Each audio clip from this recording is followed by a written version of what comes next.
Lesandro Guzmán Félix era apenas um adolescente quando a sua vida foi tirada dele. Lesandro, mais conhecido como Júnior por seus amigos e vizinhos, era um jovem adorável que gostava de ouvir músicas e curtir com seus amigos. Nascido em 11 de novembro de 2002, Júnior foi criado no Bronx por sua mãe Leandra e seu pai Lisandro. Ele também tinha uma irmã mais velha chamada Genesis e um irmão chamado Manuel. Apesar dele ser novo, ele já tinha em mente do que ele queria ser na vida, um detetive, e ele levava sua ambição muito a sério, tanto que ele fazia parte do NYPD Explorers Program. Esse programa meio que já era um começo para quem queria se tornar um oficial, sabe, um policial ou um detetive. Ele também amava beisebol e o seu time favorito era o New York Yankees.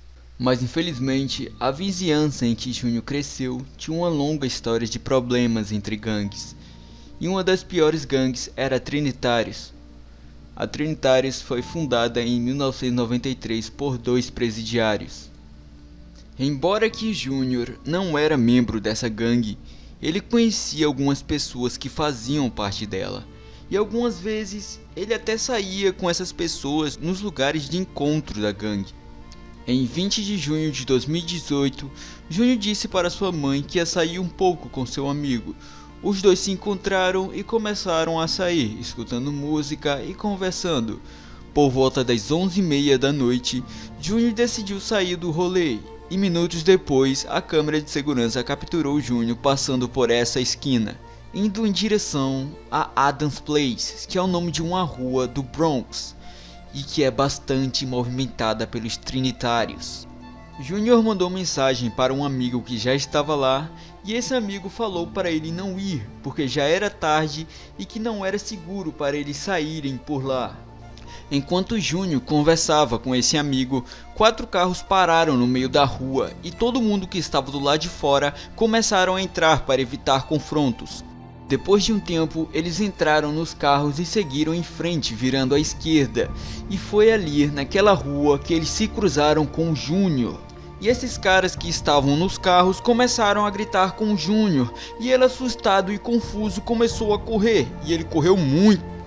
No começo, parecia que ele estava correndo em direção à sua casa. Então ele fez um desvio e correu até uma bodega para se esconder.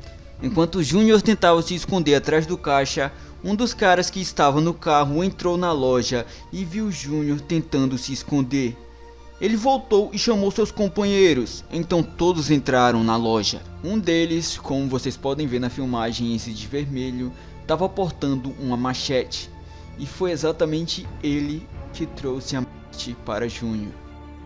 Eles conseguiram puxar o Júnior que estava escondido atrás do caixa, então começaram a bater nele e arrastaram ele para fora da loja. E logo após eles arrastarem o Júnior para fora da loja, mano, esse é um dos momentos mais pesados que eu já vi, cara. Mais pesado e doloroso, mano. Só para vocês terem uma ideia, a maioria dos membros dessa gangue estavam todos armados com facas naquele momento. E eles usaram para golpear o Júnior diversas vezes.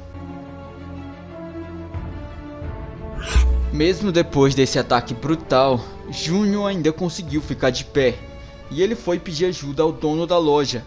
Só que ao invés do dono da loja ajudar o Júnior, ele o mandou ir embora. Em uma reportagem, o dono dessa loja disse que essa foi a decisão que ele mais se arrepende em toda a sua vida.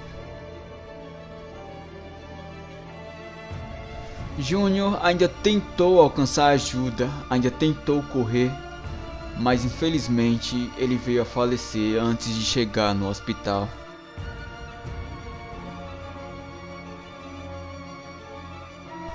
E a pior parte sobre isso é que apesar de todos os seus ferimentos, o que levou Júnior à morte foi o corte em seu pescoço. Vocês lembram daquele cara de vermelho que eu falei?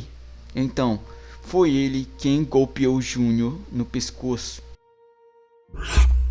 E de acordo com o examinador médico que fez a autópsia de Júnior, ele falou que se alguém tivesse providenciado socorro imediatamente, provavelmente o Júnior teria sobrevivido.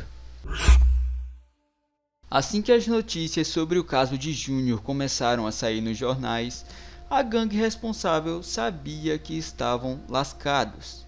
O líder da gangue mandou mensagem para o namorado de Genesis, irmã de Júnior, pedindo desculpas pelo que aconteceu com ele.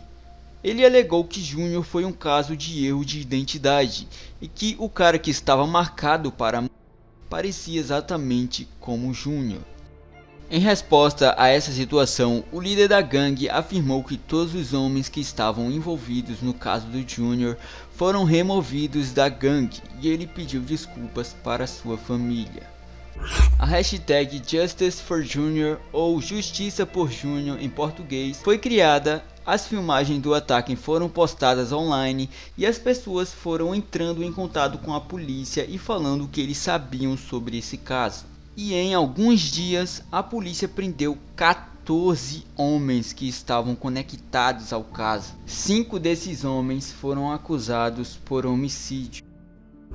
Lembrando, galera, que nem todos deram o golpe em Júnior, sabe? Alguns ficaram nos carros e outros acho que estavam de vigia por aí.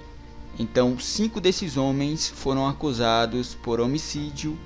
O homem que deu o golpe final em Júnior, Johnny Ake Martinez, foi sentenciado à prisão perpétua, sem condição de condicional. Os outros 4 foram sentenciados a pelo menos 20 anos de prisão. O funeral de Júnior foi frequentado por milhares e milhares de pessoas. Centenas de membros do NYPD também frequentaram, e para honrar as memórias de Júnior, a NYPD criou uma bolsa de estudos em seu nome.